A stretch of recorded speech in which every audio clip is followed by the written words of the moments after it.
السلام علیکم ورحمۃ اللہ وبرکاتہ۔ الحمدللہ کفا وسلام علی عبادہ الذین اصطفیٰ، اما بعد۔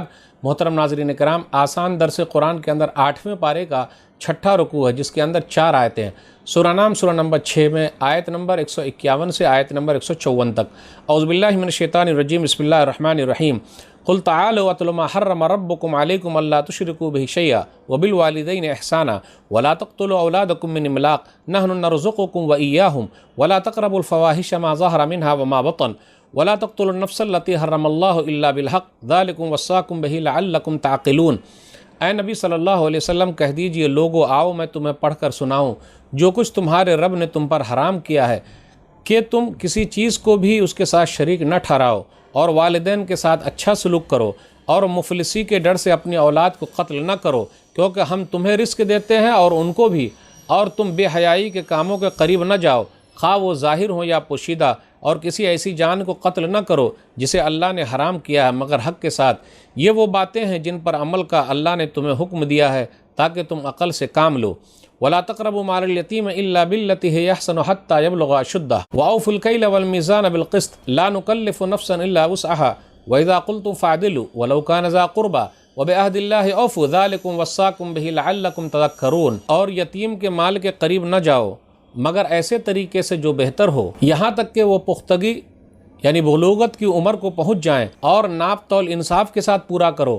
ہم کسی نفس کو اس کی طاقت سے زیادہ تکلیف نہیں دیتے، اور جب تم کوئی بات کہو تو انصاف کی کہو، اگرچہ معاملہ تمہارے قریبی رشتہ دار ہی کا ہو، اور اللہ کا عہد پورا کرو۔ ان باتوں کا اللہ نے تمہیں تاکیدی حکم دیا ہے تاکہ تم نصیحت حاصل کرو۔ وَأَنَّ هَذَا صِرَاطِي مُسْتَقِيمًا فَاتَّبِعُوهُ وَلَا تَتَّبِعُوا السُّبُلَ فَتَفَرَّقَ بِكُمْ عَنْ سَبِيلِهِ ذَٰلِكُمْ وَصَّاكُمْ بِهِ لَعَلَّكُمْ تَتَّقُونَ۔ اور بے شک یہ میرا سیدھا راستہ ہے، لہٰذا تم اسی کی پیروی کرو اور دوسرے راستوں کی پیروی نہ کرو، وہ تمہیں اللہ کے راستے سے الگ کر دیں گے۔ اللہ نے تمہیں اس کا حکم دیا ہے تاکہ تم تقوی اختیار کرو۔ ثم آتینا موسیٰ الکتاب تماما علی الذی احسن وتفصیلا لکل شیء وہدی ورحمہ لعلہم بلقاء ربہم یؤمنون۔ پھر ہم نے موسیٰ کو کتاب عطا کی تاکہ اس پر اپنی نعمت پوری کر دیں، جس نے نیکی کی اور ہر چیز کی تفصیل بیان کرنے کے لیے، اور یہ کتاب ہدایت اور رحمت کا ذریعہ ہے تاکہ وہ اپنے رب کی ملاقات پر ایمان لے آئیں۔ ناظرین کرام، آج آسان درس قرآن کے اندر 8ویں پارے کا 6واں رکوع ہے، جس کے اندر 4 آیتیں ہیں، آیت نمبر 151 سے آیت نمبر 154 تک۔ آپ غور کریں، آیت نمبر 151 سے آیت نمبر 153 تک، یعنی 3 آیتوں میں 10 وصیتیں ذکر کی گئی ہے، جو سب سے اہم چیز ہے۔ کچھ چیزوں کو کرنے کا حکم دیا گیا اور کچھ چیزوں سے منع کیا گیا۔ نمبر 1 شرک کی ممانعت، نمبر 2 ماں باپ کے ساتھ احسان کرنا، نمبر 3 اولاد کو قتل نہیں کرنا، کیونکہ اللہ ان کو بھی کھلا رہا ہے، ماں باپ کو بھی کھلا رہا ہے۔ پھر اسی طرح نمبر 4 زنا کے قریب نہیں جانا ہے، اس کی ممانعت ہے۔ نمبر 5 کسی کا قتل نہیں کرنا ہے۔ نمبر 6 یتیموں کا مال نہیں کھانا ہے۔ نمبر 7 ناپ تول میں کمی نہیں کرنی ہے۔ نمبر 8 گواہی دینے میں انصاف سے کام لینا ہے، نا انصافی نہیں کرنی ہے۔ نمبر 9 اللہ کے عہد کو پورا کرنا ہے، اور نمبر 10 جو سیدھا راستہ ہے اسلام کا، اسی کو پکڑنا ہے۔ تو 3 آیتوں میں 10 وصیتیں ذکر کی گئی ہے، آیت نمبر 151 سے آیت نمبر 153 کے درمیان، سورہ نام سورہ نمبر 6 میں۔ آئیے غور کرتے ہوئے چلیں، اللہ تشرکوا بہ شیئا، تم لوگ اللہ کے ساتھ کسی کو شریک نہ ٹھہرانا۔ آخر میں آیا ذالکم وصاکم بہ لعلکم تعقلون، اللہ نے تم کو وصیت کی ہے شاید کہ تم سمجھو۔ تو جو کوئی سمجھے گا وہی توحید پر آئے گا، نہیں سمجھے گا تو توحید پر کیسے آ سکتا ہے۔ پھر اسی طرح جو ذکر کیا گیا ہے، یتیموں کا مال نہیں کھانا، زنا کے قریب بھی نہیں جانا۔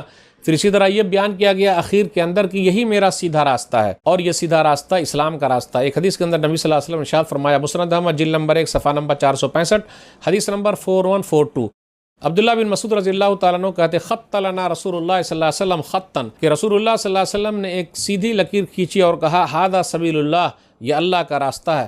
ثم خط خطوطا عن یمینہ وعن شمالہ، پھر اس خط کے اس لکیر کے دائیں اور بائیں بھی نبی صلی اللہ علیہ وسلم نے کئی لکیریں کھینچی۔